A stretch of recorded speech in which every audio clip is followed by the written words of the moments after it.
అందరూ ఎలా ఉన్నారు? Welcome to my channel. ఈరోజు మనం కాకరకాయ ఉల్లి కారం చేయబోతున్నాము. దానికి కావాల్సిన పదార్థాలు కాకరకాయ.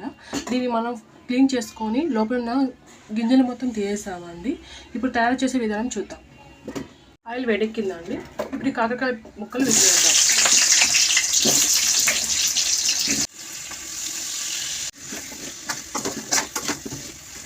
ఆల్మోస్ట్ 50% ఫ్రై అయిందండి.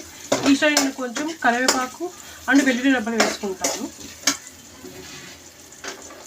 ఆల్మోస్ట్ ఫ్రై అయిపోయింది. ఇప్పుడు మనం స్టవ్ బంద్ చేసి దీంట్లో మనం గుత్తంకి ఎలాగ స్టఫ్ చేస్తామో అలాగే ఈ ఉల్లి వెల్లుల్లి కారం స్టఫ్ చేద్దాం. ఓకే, కొంచెం చల్లారిన తర్వాత కావాల్సిన పదార్థాలు ఉల్లిపాయ అండ్ సాల్ట్, వెల్లుల్లి రెబ్బలు, కొంచెం జీలకర్ర, కారం. ఫ్రెండ్స్, పేస్ట్ ఇలా అయిందండి. ఇప్పుడు మనం దీంట్లో ఉల్లిపాయ కారం స్టఫ్ చేసుకుందామండి.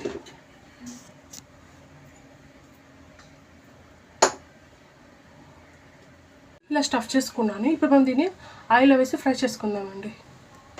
చాలా కలర్ఫుల్గా కనిపిస్తుంది కదండి, చూసారా? ఇంకా మనం ఇది అయిన తర్వాత తింటే చాలా టేస్టీగా ఉంటుంది. ఎంత కలర్ఫుల్గా ఉందో ఇది మొత్తం కుక్ అయిన తర్వాత చూద్దామండి. యాక్చువల్ నాకు చిన్నప్పుడు కాకరకాయ ఇష్టమే ఉండేది కాదండి, బట్ ఇప్పుడు నా స్టైల్లో నేను చేయడం వల్ల నాకు చాలా ఇష్టం కాకరకాయ ఫ్రై అంటే. అండ్ మీకు ఎంతమందికి కాకరకాయ అంటే ఇష్టం లేదో జస్ట్ కామెంట్ బాక్స్లో చెప్పండి, మాట్లాడుకుందాం వచ్చేయండి. ఫ్రెండ్స్, కాకరకాయ ఉల్లిపాయ ఫ్రై తయారైందండి.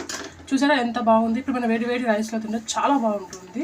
మీరు కూడా ఒకసారి ట్రై చేయండి అండ్ కామెంట్స్లో తెలపండి ఎలా ఉందో. ఓకే, కాకరకాయ ఉల్లిపాయ కారం తయారైందండి. ఇప్పుడు మనం దీన్ని వేడి వేడి రైస్తో తిన్నాము.